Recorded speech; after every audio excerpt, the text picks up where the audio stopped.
பாஜகவுடன் நாளை இந்த ராஜ்யசபா தேர்தலில் இப்போ 2 வேட்பாளர்களை தேர்ந்தெடுப்பது தொடர்பாக நேற்றும் இன்றும் அங்கு எடப்பாடி பழனிசாமி தலைமையில் அந்த ஆலோசனை கூட்டமும் நடைபெற்றுக் கொண்டுதான் இருக்கிறது. ஆனால் பாட்டாளி மக்கள் கட்சி இங்கே பாஜகவில் இருக்கும்போது அவருக்கு இந்த வாய்ப்பு கொடுப்பதற்கான வாய்ப்பு கொடுப்பதற்கான சூழ்நிலை இருந்தாலும் இப்போ நடந்து கொடுக்கக்கூடிய அந்த மோதல்ல அவங்க அந்த லிஸ்ட்லேயே இல்லாத மாதிரி தான் தெரியுது. அன்புமணி ராமதாஸ் மாநில அரசியல் தான் அவர் கவனம் செலுத்துவதற்கு முடிவு பண்ணாரு போல தெரியுது சார். மீண்டும் ஒரு ராஜ்யசபா சீட்டு காட்டி பேசுவார் நினைக்கிறீங்களா?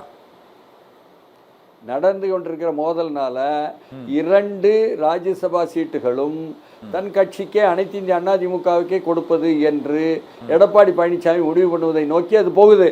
ஆமா ஆமா. ஆனால் இவர்களுக்குள் ஒற்றுமை இருந்து அப்படி மாநிலங்களவை ஒன்றுக்கு மீண்டும் கொடுப்பதாக இருந்தால் ஏற்கனவே எடப்பாடி கொடுத்து பாஜக கூட போயிட்டார் அதிமுக விட்டுட்டு என்ற வருத்தம் இருக்குதே, அது அதிமுகவில் எடப்பாடி பழனிசாமி தொடங்கி கீழே வர இருக்குது அணிகள்கிட்ட இருப்பதுனால இப்பொழுது மீண்டும் கடுமையாக நான் அதிமுக பக்கம் தான் ஆதரவாக இருந்தேன், பாஜக பக்கம் அன்புமணி தான் இருந்தார் ஆதரவாக என்ற விஷயத்தை வெளிப்படுத்தக்கூடிய மருத்துவர் ராமதாஸினுடைய அறிவிப்பு எடப்பாடி பழனிசாமிக்கு ஒரு செய்தியாக நாங்க எங்க வீட்டு பையனை கண்டிச்சிட்டோம், அடிச்சிட்டோம், நல்ல திட்டிவிட்டோம், அதனால இனிமே நல்லா இருப்பான், வகுப்புக்கு வரும்போது கொஞ்சம் வாய்ப்பு கொடுங்க, வகுப்புல சேர்த்துக்கிடுங்கன்னு சொல்வது போலவும் இருந்தது என்பதையும் நாம் புரிந்து கொள்ளணும்.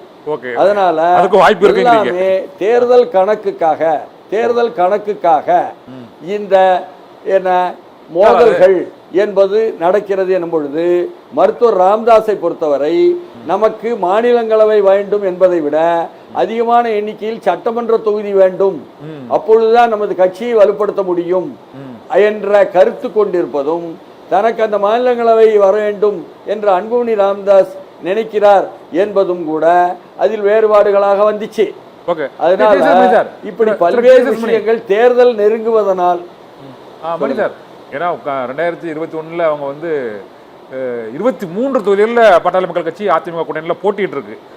அதே தொகுதிகள் இப்போ இந்த 23 தொகுதிகளை விட இப்போது உள்ள சூழ்நிலையில் நீங்கள் கூறியது போல இது தந்தை மனுக்கிடையான அந்த மோதல் என்பது எங்களுக்கு கூறியது போல நாங்கள் கண்டித்து விட்டோம், அதனால அதிமுகவில் சேர்த்து அவங்களுக்கு இந்த ராஜ்யசபா எம்பி சீட்டோ அது மாதிரி அசம்பிளிலையும் கூட கொடுத்தா அவங்க கூட வந்துருவோம் அப்படிங்கிறத பாரதிய ஜனதா கட்சி அனுமதிக்குமா, ஏத்துக்குமா? அப்படி போனா அந்த ஓட்டிங் டிரான்ஸ்ஃபர்மேஷன் ஒழுங்கா நடக்குமா? கட்சி ஏற்றுக்கொள்வதை பற்றி கவலைப்படுபவர் அல்ல எடப்பாடி பழனிசாமி என்பதுதான் என்னுடைய புரிதல்.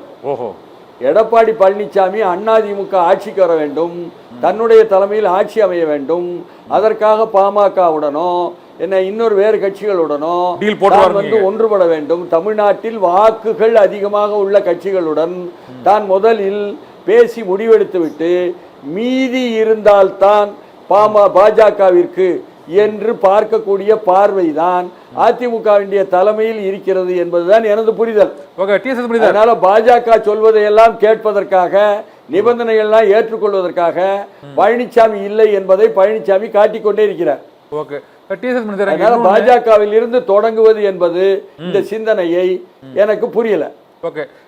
டிஎஸ்எஸ் மணி சார், அவங்க நீங்க சொன்ன மாதிரி அவங்க பாட்டாளி மக்கள் கட்சியை இணைப்பதற்கு அவர் ஒன்றும் பாஜகவெல்லாம் கண்டுக்க மாட்டாங்கன்னு சொல்றீங்க. ஓகே, ஆனால் இன்றைய கூட்டத்தில் அந்த அதிமுக மாவட்ட செயலாளர் கூட்டத்தில் எடப்பாடி பழனிசாமி நடிகர் விஜய் தொடர்பாகவும் அந்த தாவேக்கா தொடர்பாகவும் கடுமையான விமர்சனங்களை வைக்க வேண்டாம் என்று அந்த கட்சியின் தலைவர்களுக்கு ஒரு உத்தரவு, ஓரல் ரகசிய உத்தரவு ஒன்று போட்டிருக்கிறாங்க. கடைசி வரை இந்த முதல்லையும் அந்த விஜய் கூட ஏடிஎம்கே பிஜேபி அலையன்ஸுக்கு முன்னால் ஒரு பேச்சுவார்த்தையில் போயிட்டு இருந்தாங்க. இந்த சூழ்நிலையில் அது தாவேக்கா, பாஜக, ஏடிஎம்கே 3 இணைவதற்கான வாய்ப்பு இருக்கா சார் தேர்தல் நேரத்தில்? தொடர்ந்து அந்த பூடகமான செய்திகள் வந்துகிட்டே இருக்கு. திமுகவை எதிர்க்க வேண்டும், ஆட்சி மாற்றத்தை கொண்டு வர வேண்டும் என்பதில் கராராகவும் உறுதியாகவும் இருப்பவர்கள் அதற்கு ஒரே வழி அதிமுக தலைமையில் இணைய வேண்டும் என்று தான் சிந்திப்பார்கள் என்பது சாதாரணமான குழந்தைக்கு கூட புரிந்த கணக்கு.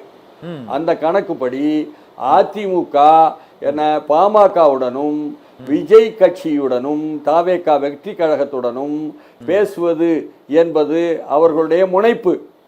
அதில் தான் இது போன்ற அறிவிப்புகள் அறிவிக்கப்படுது.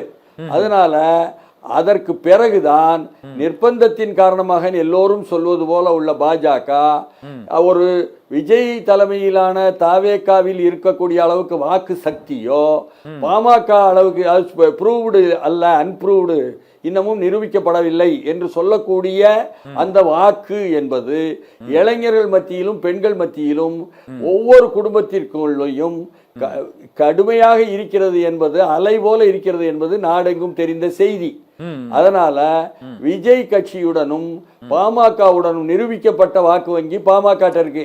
அவர்களுடனும் உள்ள பேச்சு என்பது முதன்மை என்பதாகவும், அதற்கு அடுத்துதான் பாஜக என்பதாக, பாஜக தன்னைத்தானே எங்களுக்கு வாக்கு அதிகமா இருக்கு, எங்களுக்கு வாக்கு 11 விழுக்காடு வந்துச்சு, நாங்க பாமகவுடன் சேர்ந்து மற்ற கட்சியுடன் சேர்ந்து 18 வந்துச்சு என்றெல்லாம் கணக்கு சொன்னாலும் மக்களவை தேர்தல் பற்றி பாஜக கொஞ்சம் வளர்ந்துருக்குது ஒத்துக்கிறீங்களா சார்? பாரதிய ஜனதா கட்சி கொஞ்சம் தமிழ்நாட்டுல வளர்ந்துருக்குங்கிறது ஒத்துக்கலாம். 50% குறைவானது பற்றி இல்லை, ஆனா வளர்ந்துருக்குதா இல்லையா? ஐயா, அரை விழுக்காட்டிலிருந்து 1 விழுக்காடு வந்தது வளர்ச்சி தான். 1 விழுக்காடுல இருந்து 1.5 விழுக்காடு வந்தாலும் வளர்ச்சி தான். வளர்ச்சி தான்.